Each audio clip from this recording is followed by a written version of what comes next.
आज के ज़माने में mutual fund has become a revolution. सब लोगों को, मैक्सिमम सब लोगों को पता है, बहुत लोग कर रहे हैं, बहुत सारे प्लेटफॉर्म्स है, बहुत सारे ऑप्शंस है, बहुत सारे चॉइसेस है, बहुत सारे फंड्स मार्केट में जा रहे हैं। और ऐसा अगर चलते रहे तो 10-20 साल में आई थिंक इंडिया का इकोनॉमी जो is going to be a super power. क्योंकि अगर वो एक इक्वेशन कहलाता है कि अगर इंडिया का हर एक घर का मैक्सिमम मेजॉरिटी वेल्थ का, इनकम का अगर 80% से ज़्यादा स्टॉक मार्केट में इन्वेस्टेड रहता है, then that's a very very good sign for the boom of the country.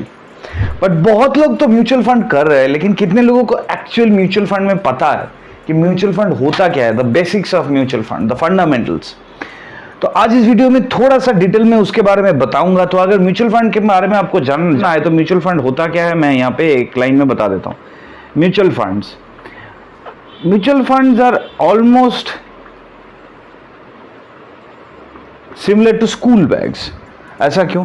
School bag में जब हम लोग छोटे में स्कूल जाते थे, फिजिक्स का बुक है, जियोग्राफी का बुक है, केमिस्ट्री का है, मैथ्स का भी है, इसका कॉपी उसका कॉपी सब कुछ लेके हम लोग चलते थे। अभी खैर बहुत सारे लोडिंग वोडिंग की वजह से कम कर दिया है वो लोड, लेकिन हमारे स्कूल बैग में सब कुछ रहता था, उसके साथ पी का, पीटी का, सब कुछ का रहता था।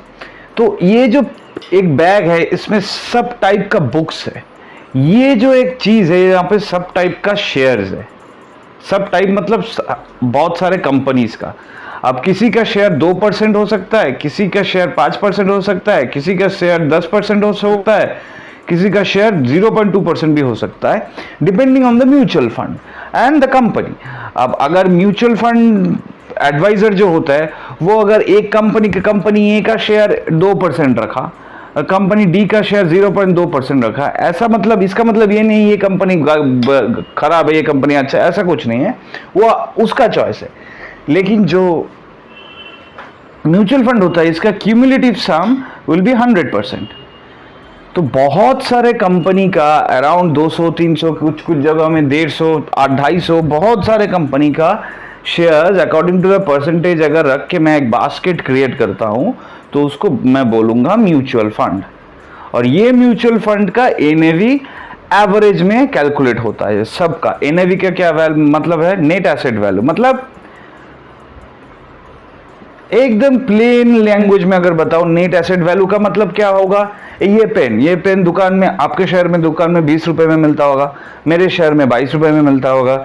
लेकिन ये सब जो है कोई चीज है, जैसे फोन हो गया, किसी सेट का फोन करीबन पकड़ लीजिए 12,000 रुपए है, आपके शहर में भी 12,000, मेरे शहर में भी 12,000। तो that is the NAV of the phone, net asset value. अब एनएवी तो नहीं होता क्योंकि उसका नेट मार्केट वैल्यू होगा, क्योंकि प्रोडक्ट है और ये एसेट है, that's why it's called the net asset value. इसका एक प्राइस डिटरमाइन होता है, करीबन जब स्टार्ट होता है 1 रुपए या 10 रुपए या 20 रुपए, ऐसा करके शुरुआत होता है, and then it keeps on going up and up and up and up as the market goes up. और मार्केट उठता ही है, मार्केट गिरता नहीं है इन द लॉन्ग टर्म, अगर आप देख सकते हो। तो ये हो गया म्यूचुअल फंड। अब जनरली क्या होगा, म्यूचुअल फंड कितना टाइप का होता है। अब नेक्स्ट पॉइंट जो आ जाता है, तो कितने टाइप का म्यूचुअल फंड होता है। Mutual funds are mainly can be classified into 2 broad types. 2 broad types क्या क्या होगा? एक होता है एक्टिव म्यूचुअल फंड्स, एक होता है passive mutual funds. Active passive का मतलब क्या होता है? जो भी इंडेक्स फंड्स होता है, सेंसेक्स फंड, नाम में अगर सेंसेक्स रहेगा, निफ्टी रहेगा, टॉप 50 रहेगा, ऐसा टाइप का जिस लोगों को फंड का नाम में ऐसा है, वो सारे पैसिवली मैनेज फंड्स है। मतलब मैं अगर फंड मैनेजर हूँ, मैं जो बास्केट क्रिएट किया हूँ वहाँ पे अगर ये सब फंड्स है तो मैं ज़्यादा देखता नहीं हूँ। जैसे इंडेक्स ऊपर नीचे करता है, नीचे आ गया फिर ऊपर चला गया, वैसे मैं सिर्फ उसको कॉपी करता रहता हूँ। तो मेरा काम उतना ज़्यादा नहीं है, एंड दैट्स वाई मेरा चार्जेस भी बहुत कम है। जो मेरा चार्जेस है वो है एक्सपेंस रेशियो। मैं अभी आप लोगों को समझा रहा हूँ from the point of a fund manager. पकड़ लीजिए मैं एक फंड मैनेजर हूँ, मेरा फंड है करीबन BOI small cap fund, supposedly मेरा फंड है, और मेरा दूसरा भी एक फंड है, एक ही फंड मैनेजर, वो है ICICI prudential Nifty 50 index fund. ये दोनों मेरा फंड है।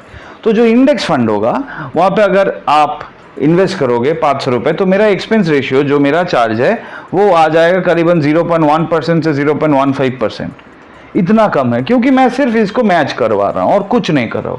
Whereas अगर आप एक्टिव मैनेज फंड करते हो, पैसिव मतलब मैं पैसिवली काम कर रहा हूँ, एक्टिव मतलब मैं एक्टिवली काम कर रहा हूँ, जो हो जाएगा small cap, mid cap, large cap, मतलब ये कंपनी डूबने वाला है, ये कंपनी लाभ बहुत अच्छा प्रॉफिट कर रहा है, ये कंपनी ठीक ठाक नहीं लग रहा है, ये सब जो होता है ये सब पड़ता है एक्टिवली मैनेज फंड्स में।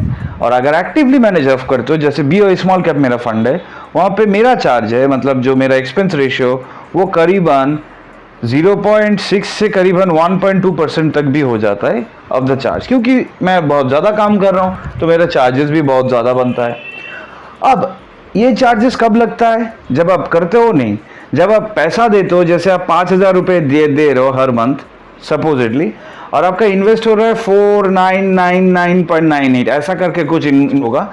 अगर आप लोग कोई भी करते हो तो आप लोगों को पता होगा, जो भी जो करते हो, कि ऐसा ही पैसा इन्वेस्ट होता है, पूरा 5,000 रुपये इन्वेस्ट नहीं होता है। दैट्स बिकॉज स्टैम्प ड्यूटी लगता है, तो गवर्नमेंट का एक 0.005% का एक स्टैम्प ड्यूटी है, वो छोड़ दीजिए, वो एक लगता है। लेकिन सोच लीजिए, अगर आप देते रह रहे हो पैसा, देते रह रहे हो, 10 साल 20 साल हो गया, आपका मनी कंपाउंड होके 1 करोड़ हो गया सपोजिटली, आपका BOI स्मॉल कैप का 1 करोड़ हो गया कॉर्पस। अब आपको लग रहा है कि मैं पैसा उठा लूंगा, तो अगर आप जब पैसा उठाने जाओगे तब आपको लगेगा, पहले तो लगेगा टैक्स, LTCG जो long term capital gains tax बताता है। ये सारे पेन का ऐसे ही, इतना गर्मी है सब सूख जा रहा है। लॉन्ग टर्म कैपिटल गेन्स जो एक टैक्स होता है वो आपको लगेगा। पकड़ लीजिए, एक आपका प्रिंसिपल था, पकड़ लीजिए आपका प्रिंसिपल है 20 लाख रुपए और आपका अभी पोर्टफोलियो वैल्यू है 1 करोड़ रुपए, तो आपका प्रॉफिट कितना हुआ? 80%, 80 लाख रुपीस, ठीक है।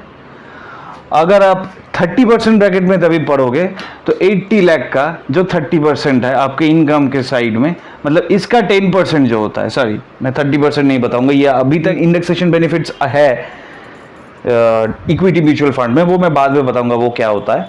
बट ये 80 लाख का 10% जो है 8 लाख रुपए आपको सरकार को टैक्स में देना पड़ेगा, बाकी 72 लाख आपका हो जाएगा।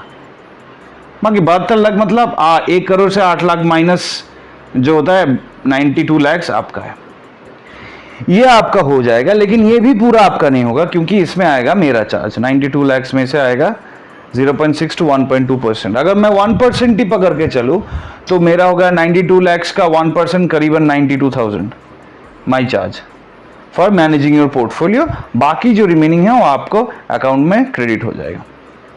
This is the simple fundamental principle of mutual funds. ज़्यादा कुछ नहीं है यहाँ पे, ज़्यादा कॉम्प्लेक्सिटीज नहीं है। अब उसमें आता है small cap, mid cap, large cap, flexi cap, Contra fund, balance fund, equity hybrid. Hybrid एक बहुत बड़ा सेगमेंट है। अगर आप लोगों को कोई बार कुछ भी डाउट रहता है तो इस वीडियो के नीचे कमेंट करो, मैं एक डिटेल वीडियो करूंगा। बट जो स्पेसिफिकली फंड्स होता है वह small cap, large cap, mid cap. मेरा शॉर्ट वीडियो जो लोग देखते रहते हो, लोगों को पता है, I always recommend small cap for young chaps, mid cap for middle age chaps and large cap for old chaps. इन लोगों का करीबन 50-55 साल हो गया है, उन लोगों के लिए लार्ज कैप सही है, वरना small cap, mid cap is the best to go. This is the basic of mutual funds. तो अगर कोई भी डाउट है नीचे कमेंट करो, चैनल को सब्सक्राइब करना, वीडियो अच्छा लगे तो लाइक करना। दिस इज प्रथा।